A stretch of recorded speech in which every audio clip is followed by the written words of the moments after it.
પરંતુ જો તમે પોતાના બાપ્પાને પોતાના હાથથી બનાવેલા મોદક ખવડાવવાનું ઈચ્છી રહ્યા છો તો આ વિડીયો તમારા માટે છે।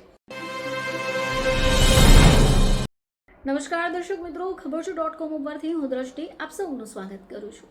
દર્શક મિત્રો, ગણેશોત્સવ શરૂ થઈ ગયો છે અને આપણે સૌ જાણીએ છીએ કે ગણપતિ બાપ્પાને મોદક ખૂબ પ્રિય છે। હવે આજકાલ તો માર્કેટની અંદર ઘણા બધા મોદક મળે છે, ઘણા બધા ફ્લેવર્સ પણ મળે છે, પરંતુ જો તમે પોતાના બાપ્પાને પોતાના હાથથી બનાવેલા મોદક ખવડાવવાનું ઈચ્છી રહ્યા છો તો આ વિડીયો તમારા માટે છે।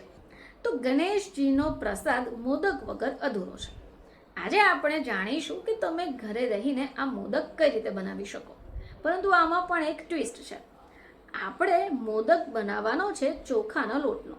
જો તમે ઘરે રહીને પોતાના હાથો વડે બાપ્પા માટે મોદક બનાવવાનો ઈચ્છો છો તો આ રેસીપી તમારા માટે। તો મોદક બનાવવા માટે સૌથી પહેલાં તમને જોઈશે ચોખાનો લોટ 2 કપ, પાણી 2 કપ, ઘી 1 ચમચી, મીઠું, ગોળ 1 કપ, તાજું ખમણેલું નારિયેળ 1 કપ, એલચી પાવડર ચપટી, કાજુ બદામ ઝીણા સમારેલા। હવે સ્ટફિંગનું પણ જાણી લઈએ। તો મોદક માટે સ્ટફિંગ બનાવવા માટે સૌથી પહેલાં કડાઈમાં ગોળ લઈ લો, એને ધીમા તાપે ગરમ કરો। હવે એમાં નાળિયેરનું ખમણ ઉમેરો, સારી રીતે હલાવી કાઢો। હવે એમાં તમારે એલચી પાવડર ઝીણા સમારેલો મેવોને એડ કરવાનું છે। જ્યાં સુધી થઈ નહીં જાય ત્યાં સુધી એને થવા દેવાનું છે। હવે એકવાર આ મિશ્રણ ઘટ્ટ થઈ જાય ગેસની ફ્લેમને ઓફ કરો અને સ્ટફિંગને ઠંડુ થવા દો। હવે એક પેન લો અને એમાં પાણી ઉકાળવા માટે ગેસની ફ્લેમ ઓન કરી દો। એમાં તમારે 1 ચપટી મીઠું ઉમેરવાનું છે અને ધીરે ધીરે ચોખાનો લોટને એડ કરવાનું છે। સતત હલાવતા રહો, નહીં તો અંદર ગાંઠા પડી જશે।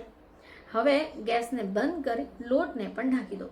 તમારે 5 મિનિટ પછી લોટને એક થાળીમાં કાઢવાનો છે અને બરાબર ગૂંથીને સોફ્ટ બનાવી દેવાનો છે। ફરીથી 10 મિનિટ માટે એને સેટ થવા દો। હવે આપણે જે તૈયાર કરેલો છે ચોખાનો લોટ, એમાંથી એક લુઓ તમારી હથેળી પર લો અને પૂરીના આકારમાં ફેલાવો। હવે ધીમે ધીમે એમાં સ્ટફિંગ ભરવાનું શરૂ કરો। તમારે હવે એને મોદકનો શેપ આપવાનો છે અને ધીરે ધીરે પેક કરવાનું છે। જો તમે ઈચ્છો તો મોદકના મોલ્ડનો યુઝ પણ તમે કરી શકો, જે માર્કેટમાં અવેલેબલ છે। બસ ધીમે ધીમે આવી જ રીતે બધા જ મોદક રેડી કરો। મોદક રેડી થઈ જાય એટલે એને તમારે સ્ટીમ થવા મૂકવાનું છે, લગભગ 10 થી 12 મિનિટ। હવે આ મોદક રેડી થઈ જાય એટલે એના ઉપર કેસર અને ઘી પધરાવી ભગવાનને ભોગ ધરાવો। બસ આટલી સરળતાથી જ તમે આ મોદક બનાવીને રેડી કરી શકો છો। ફરીથી તમારી સમક્ષ હાજર થઈશું, ત્યાં સુધી જોતા રહેજો ખબરછું.com।